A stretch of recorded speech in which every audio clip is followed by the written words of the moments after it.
എല്ലാവർക്കും സ്വാഗതം. ഞാൻ വീഡിയോ എടുക്കുമ്പോൾ ഒന്ന് പെട്ടെന്ന് വീഡിയോ ഓഫായി പോയി. ഞാൻ ചുമേൻ്റെ മരുന്നുണ്ടാക്കാൻ വേണ്ടിയിട്ട് പിന്നെ പാത്രം ചൂടാക്കി ഞാൻ എന്ത് ചെയ്ത് ഇത് പഞ്ചസാര ഇട്ട് ഇങ്ങനെ ബ്രൗൺ നിറത്തിലാകുമ്പോൾ പെട്ടെന്ന് വീഡിയോ ഓഫായി പോയി. അപ്പോൾ പഞ്ചസാര ഇങ്ങനെ ഇളകിക്കൊണ്ടിരിക്കുന്നുണ്ട്. ബ്രൗൺ നിറത്തിലാവണം. ഇത് വലിയ പാത്രം എടുത്തൊന്ന് വേറെ ഒന്നുമില്ല. ഇതിന് നിങ്ങൾ ചെയ്യേണ്ട കൽക്കണ്ടുണ്ടെങ്കിൽ കൽക്കണ്ടാവും, പിന്നെ ഗ്രാമ്പു, കുരുമുളക്, വെള്ളം, ഇതാണ് വേണ്ടത്. എൻ്റെ അടുത്ത് ഗ്രാമ്പും ഇല്ല, പിന്നെ കൽക്കണ്ടും ഇല്ല. അതുകൊണ്ടാണ് ഞാൻ ഈ സ്പൂണ് പഞ്ചസാരയാണ്, 3 സ്പൂണ് പഞ്ചസാര എടുത്തിന്. അതേമാതിരി ഗ്രാമ്പ് ഇല്ലാത്തതുകൊണ്ട് നിങ്ങളുടെ നാട്ടിലെ വയനയില്ല, നമ്മുടെ നാട്ടിൽ കറുപ്പില്ല എന്ന് പറയും കണ്ണൂരിൽ. അപ്പം 3 കറുപ്പയില എടുത്തിന് കഴുകിയിട്ട് വെച്ചതാണ്. പിന്നെ കുരുമുളകാണ് എടുത്തിട്ടുള്ളത്.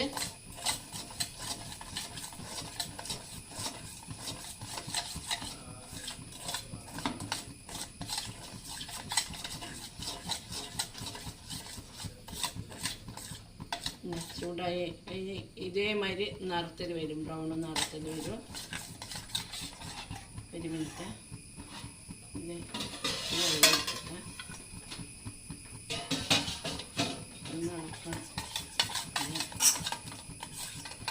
ഇതിന് കൂടെ ഒരാളുണ്ടെങ്കിൽ നല്ലതാണ്. ചുമക്ക് അത്യുത്തമാണ്. പഞ്ചസാര ഇങ്ങനെ കട്ട പോലെ ഞാനിപ്പോൾ ഒരു എന്താണ് 1/2 ഗ്ലാസ്സേ പറഞ്ഞിട്ടുള്ളൂ. ഇനി അരിഞ്ഞ് വരണം.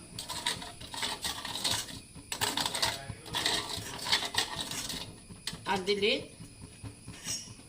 നമ്മളെ കറുപ്പയില്ലേ, ഗ്രാമ്പു ഉണ്ടെങ്കിൽ ഗ്രാമ്പു ചതച്ച് ഇട്ടാൽ മതി, അല്ലെ കറുപ്പയില്ല ഇടുക. അതിൻ്റെ കൂടെ കുരുമുളക് ഇടിച്ചാണ് ഇടേണ്ടത്. ഇനി തീ കൂട്ടിയിട്ട് ഇത് തിളക്കണം. തിളച്ച് ഞാൻ വറ്റി വരണം. ഇത് വെച്ചാൽ ഏകദേശം 1/4 ഗ്ലാസ് വെള്ളം അങ്ങനെയാണ്, 1/4 ഗ്ലാസ് ആണ്. എന്നാലേ ഇനി അത് അങ്ങനെ ആയിക്കഴിഞ്ഞാൽ ഞാൻ പിന്നെ ഇത് ഒരു ഷോർട്ട്സ് ആയിട്ട് ഇടും. ഇത് എങ്ങനെയാണ് ആക്കേണ്ടതെന്നാണ്. ഫുള്ളായിട്ടുള്ളത് ഞാൻ എൻ്റെ